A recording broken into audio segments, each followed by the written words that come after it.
heights, no dreaming is ever too high. Dare to climb boldly, brave that high peak. You'll never know failure if bravely you seek. Dare to be different, dare to be free. Dare to roam far like wind on the sea. Fly like a gull, soar high on the air. Be strong in your courage when others despair. Be strong in your courage when others despair.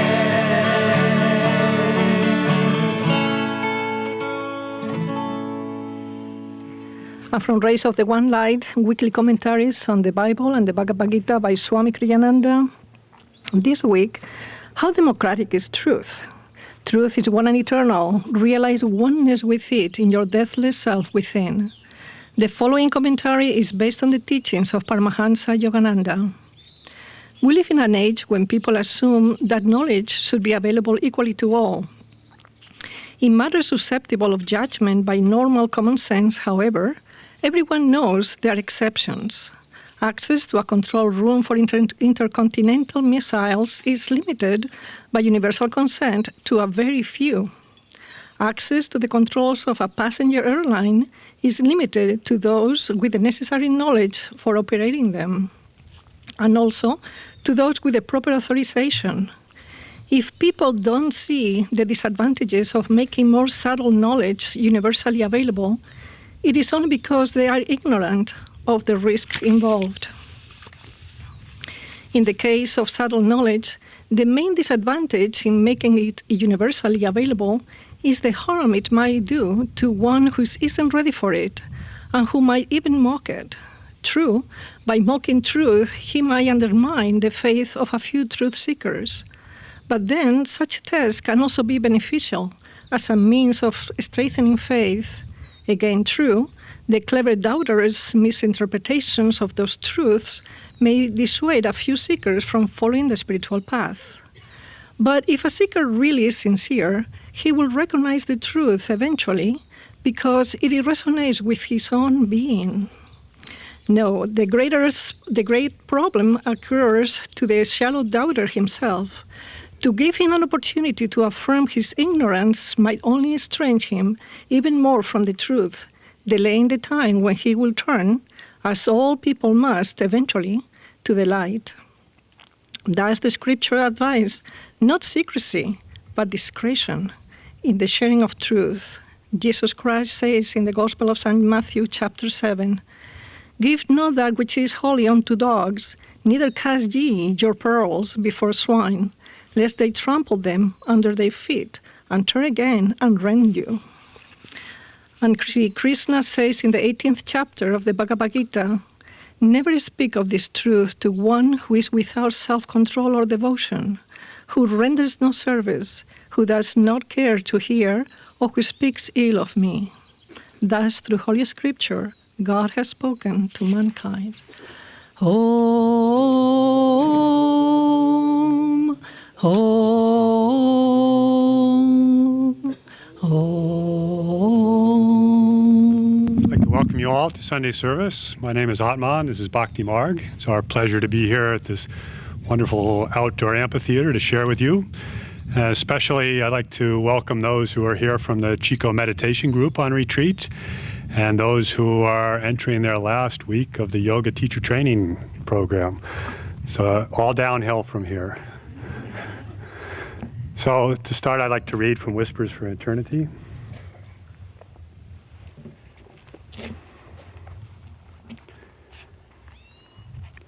I, the nightingale of heaven, perched on the boughs of many lives, singing thy songs. My clear song reverberates over soul leaves that flutter with thy life. It thrills the night air in the private gardens of centuries, where many sleep, dreaming sweet fantasies, or again, nightmares of delusion. It wakens some of them with soft touches of thy reverberating cosmic song. I fly everywhere and give concerts to express thy joy in bowers of receptive hearts. Oh, I will come again and again to lure all souls with my songs and to teach them thy songs and invite them all to fly like me in thy skies of cosmic freedom.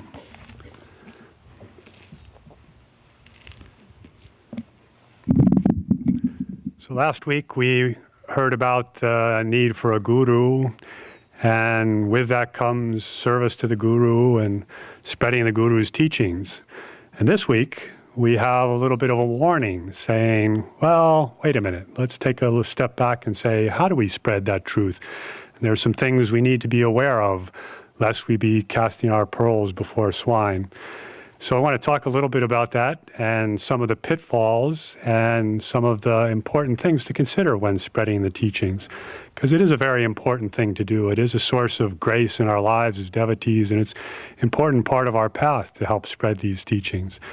And God knows the world needs these teachings right now. I mean, you just look around and you look at the hatred and the lies and the ignorance and the egotistical buffoonery, and you sort of say, what if everybody just knew what was really going on here and really paid some attention? Wouldn't it be a much better place? Well, guess what? We don't have a magic wand to just say, yes, you all know the teachings now, why don't you just live them? And, we can't even really live the teachings as well as we should be able to. So you can put that thought aside, and it's just not the time yet. We're only 300 years into a new age, and the consciousness of the world just isn't going to change to these things, everybody in general. But that doesn't mean that there aren't some people who are going to change. And especially when we're first coming onto the path, we're all very enthusiastic about these teachings, and we all really want to spread the teachings. And I'm sure many of us have experienced some of the pitfalls from the beginning, and I know I certainly did. When I took my first yoga teacher training course, right after that I came back through my parents' homes, and next thing you knew, there were yoga classes happening in the living room and lectures at the dinner table on right diet and telling people how to live. And my family was gracious, but I don't think they were quite as ready for things as I was. And they listened, and my mom even came to the yoga class. I don't think I ever got my dad doing yoga in the living room, but it showed me that one of the pitfalls they talk about, if people aren't ready, they're not ready. Just because you're ready and you finally came to this doesn't mean they're ready. And at the same time, as I was getting onto the spiritual path, I was also involved in graduate school and academic pursuits, and I was in a rather large scope of a program. It was an interdisciplinary program where we were solving the world's problems of resources, environment, and development. And I came to the conclusion that a yogic philosophy had a lot to offer to that, because how could you talk about these things without talking about streams of consciousness in the world, and how about individual desires, and about the need to change consciousness before changing form? Well, guess what? Academia is a scientific-based, materialistic-based approach. And it's not all that easy to start injecting these sorts of thoughts in there. And it's not easy to find people you can quote in your papers that are trusted that you can put in there. I mean, quoting Yogananda in an academic paper doesn't get you too far. And not only that, academia has this, part of the purpose of it is to say it nicely, it's to hone the critical faculties well so that ideas can be reduced to their true essence. To say it a little less nicely, it's people like to chop off the heads of others so that they appear higher, and their ego, putting my idea and my ego to the fore, is really what it's all about. So these ideas didn't go over that well, and I realized that fairly quickly. And this was another pitfall. It sort of started giving me doubts, because I had a foot in two boats. I had this new way of looking at things, and then I had where my other foot was, and I didn't want to leave either one. And so, as Swami says in the path, you might fall in between the two boats. And it took me a while to get my foot out of that boat and firmly into the spiritual boat. And in a good sense, as it says in the readings, it helps strengthen you. You know where you stand when people are trying to chop off your head and make you smaller. And you realize that, yeah, this is truth, and I want to follow this. But it might also take you longer, and it might deviate and get you off the path if you're not careful. So you have to be a little bit careful about those environments. So then another pitfall, I resorted to, again, we're always trying to convert our family and friends, first of all. They're the ones closest. And so I remember another time I came home for Christmas and all my brothers and sisters were there, and I had just read Swami's book of Brigu things. And so I thought, this is really amazing. And so I'm going to share this. And so for those who don't know, the Book of Brigu is an ancient scripture that Swami found in India that has readings about people's lives in there in some detail, and it was written, nobody even knows when, thousands of years ago. And Swami went to, in anyway, a town in India. He found this book, and there was a reading for him, and it told him his name, it told him things about his family, things that he didn't even know about his family, it told him about his guru, and it told him about how he was following his life, things of past life. Pretty amazing stuff. And he took one of the leaves, and he verified that it was indeed, this is written on palm leaves, indeed very old, and he went and had another reading at another time where new things were said, and they also said, I've already given you one reading, and now you've come for your other reading. And this was, it's amazing, miraculous stuff. So I shared this with my family, and in hindsight, it's, I can, as I look back on it, I said, the response was deafening silence. And, my family is one of a German-English heritage where they lead with the intellect. And, you'd expect at least some questioning or to, just, what do you mean about this? And where did they say this? And who was this? But there was absolutely no evidence there to grab onto except the fact that Swami Kriyananda had experienced this and said this. And I trusted Swami Kriyananda, but my family, I think it pushed them the other way. They said, okay, yoga postures, that's okay, but whoa, where's this guy getting into now? And no one ever said anything about it. No one ever brought it up again. And this points to the pitfalls that Swami says in the readings are one of the most difficult. And that's, it might push people farther away from the spiritual path by revealing things at the wrong time. And I don't know, maybe, yoga postures and diet, they were getting there, and all of a sudden, here he comes with things that just didn't fit into any mental picture they had, and they just couldn't grasp it. So who knows? Hopefully I didn't push them too far away. And it's an interesting thing talking about miracles. Swami, it's a standard thing to do. I mean, Yogananda in his autobiography starts in the front piece, lest ye see signs and miracles, ye shall not believe. And he, goes on to elucidate some of them in his book. And Swami, when he was a young monk at Mount Washington, went to, he was having a discussion with a fairly materialistic, skeptical person, and he started talking about some of the master's miracles, some of Yogananda's miracles. And Yogananda caught that thought and told him later, when with materialistic, peaceful people, best not to speak of miracles. They're not ready for it. So with my family and friends, I finally came to the best way to share the teachings was just being and just sharing my vibration with who I was. And I remember I overheard my parents at one point saying something, Peter, he always used to be, the first one up the mountain and the first one out there and doing all this stuff, but, he's sort of mellowed out. He's kind of just, a little more peaceful and calm. So I figured I was having some effect there. So those are some of the pitfalls. And what does that mean? Should we pull back from sharing the teaching? No, as I said before, this is a really fundamental part of our path. Yogananda was an avatar, a descended, enlightened being who came to usher in a new consciousness for a new age. And to do that, he needed to put that out there very broadly, and he needed to have channels who could do that. Who was one of his primary channels? Swami Kriyananda. As he was crossing the country in the bus after having read the autobiography, he wrote in the path, what were my thoughts? My thoughts were, how wonderful are these teachings? Wouldn't it be so fantastic if everyone could hear these and understand them and embrace these teachings? That was really part of Kriyananda from the very beginning. And especially those of us here at Ananda who are following this path, it is really part of our path to act as channels, to bring this new age into manifestation, to bring it out there. And so we need to just look a little bit about how do we do that. As the reading says, we need a little discrimination in doing it. It doesn't necessarily mean going full on and talking about the Brook of Brigu with your parents. It means, a little discrimination in how we're doing this. And what I like to think about is the image that God's knowledge, truth, the gurus, they're all there. It's one and eternal. It's all around us. That's perfect. We don't have to worry about that part of it.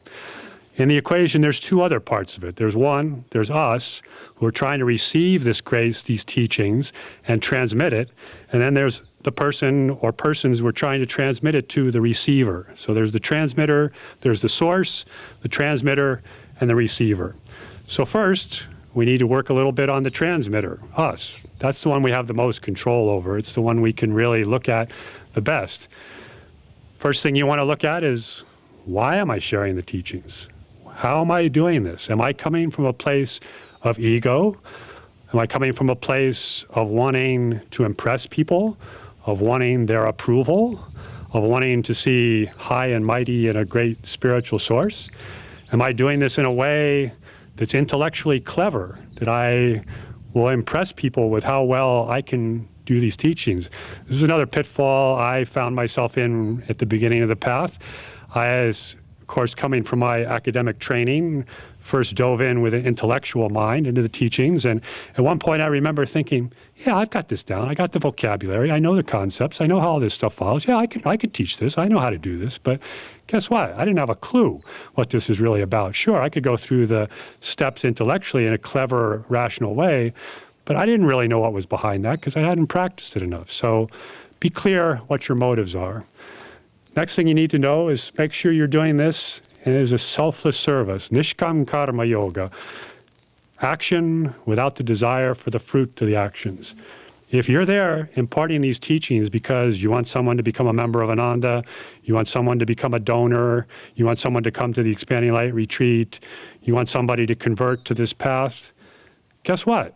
You've got some barriers up there still. Your filters aren't clear and open channels, and that's perceived by somebody, and it's going to turn them off. It's going to say, oh, wait a minute, what's this person doing? They're trying to convert me. I don't want to have any of that. They're trying to have some kind of authority here. So you really have to give up any sense that you're trying to do anything. You're just offering these teachings from one being to another, yourself to another self, and just give it up to God.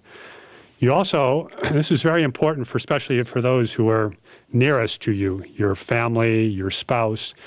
You are not the guru. Remember that. You're channeling. You are not the guru. It is not your place to discipline your spouse, to point out all their shortcomings, all the things that they're not following the path. It's not your place to do that for your children. You are offering to teach them in a service of selflessness, in a service of serving the God in them. So those are important things. Getting rid of that filters in your own sense, getting rid of your barriers. Then you need to look at, okay, who am I trying to impart these teachings to? And this is where the Bhagavad Gita reading comes in and gives us some clues. And it's not that these are black and white. Everybody's kind of on a continuum here. And you just have to say, what's appropriate for this person that I'm talking to? And the first thing you want to look at is as it mentions in the Gita, the ability for self-control. If somebody has no interest, desire, or ability to discipline themselves, to control their desires, their emotions, they're not going to get that far, and they're not going to be able to do much with what you teach them. So you need to say, can this person really stay focused? If it's going to be, oh yeah, Yogananda, this is fantastic. And and tomorrow I'm going down to the rock concert, and that's going to be, we're going to dance over there, and then I'm going to go over doing this. If they're bouncing all over the place, they might seem like they're interested, but they're not going to get very far. A little self-control. Do they have a sense, perhaps, of devotion? Are they approaching this with a intellectual ability to pick this apart, and a sort of a curiosity? Or are they really approaching this with a sense that there's something higher that I'm trying to get to, that I'm trying to give my life to, that there's something beyond my own ego that I'm trying to get away from? So a sense of devotion. They may not call it that, but again, it's just this openness. The next one, render selfless service, the ability or the desire to be able to render selfless service. What's that about? It means I'm not just taking these teachings for myself. I'm doing it because I want to be able to serve. I want to become a better person. I want to send these out also in the world, because if someone's just taking it for themselves, it's not going to get very far again. And again, you have to see what are the motivations, what are they looking at. And the last two that they talk about in the Gita is that there's an interest in God, and that they're willing to look at what God is, to look at this. They're not rejecting God. They're not rejecting or speaking falsely or speaking against those teachings. Because if there's this sense of, an iconoclastic criticism that I'm just, here to learn this because I'm going to show these people, and, they haven't really thought this through, and, I'm going to help them think this through because, I don't really like God, and I don't really, I want to push this away, and I'm going to show that these teachings aren't right.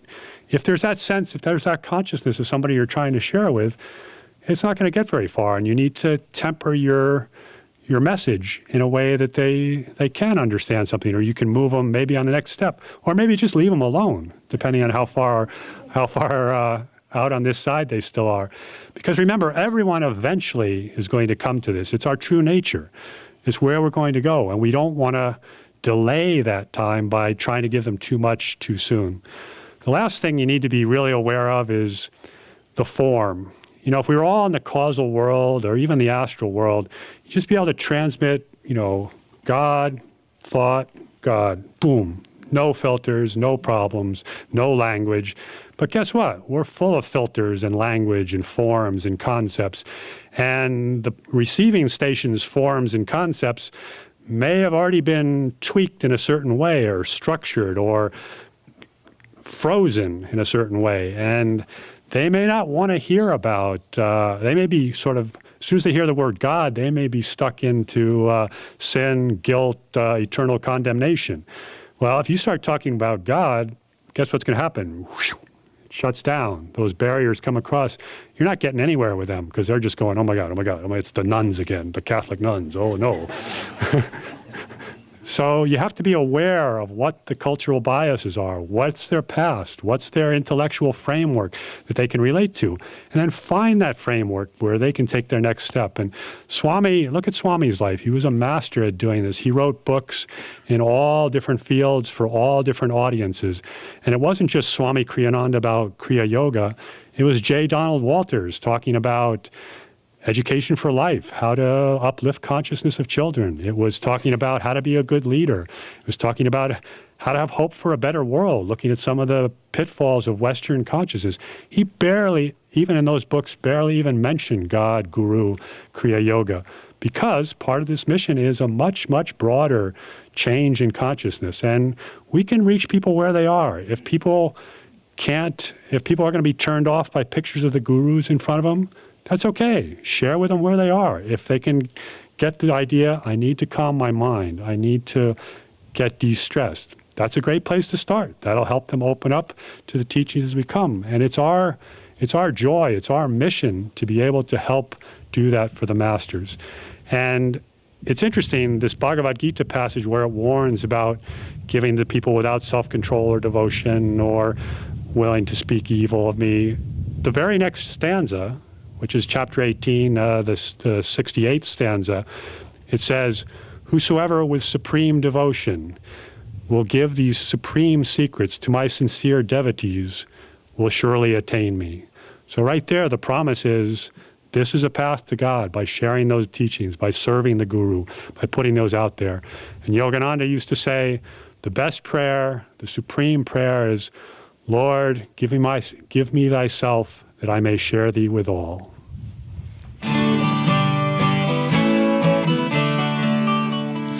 Walk like a man, even though you walk alone.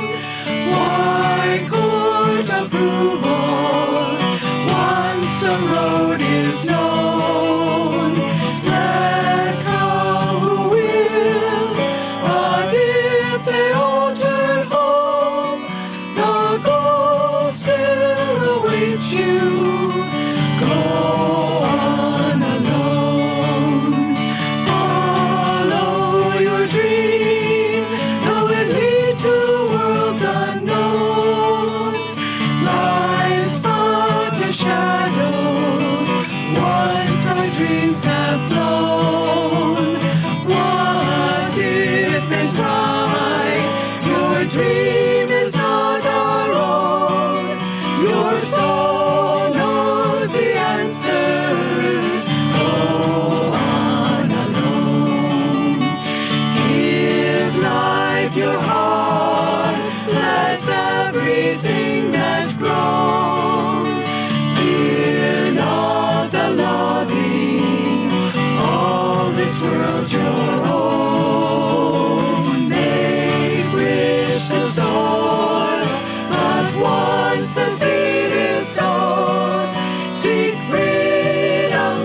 linger.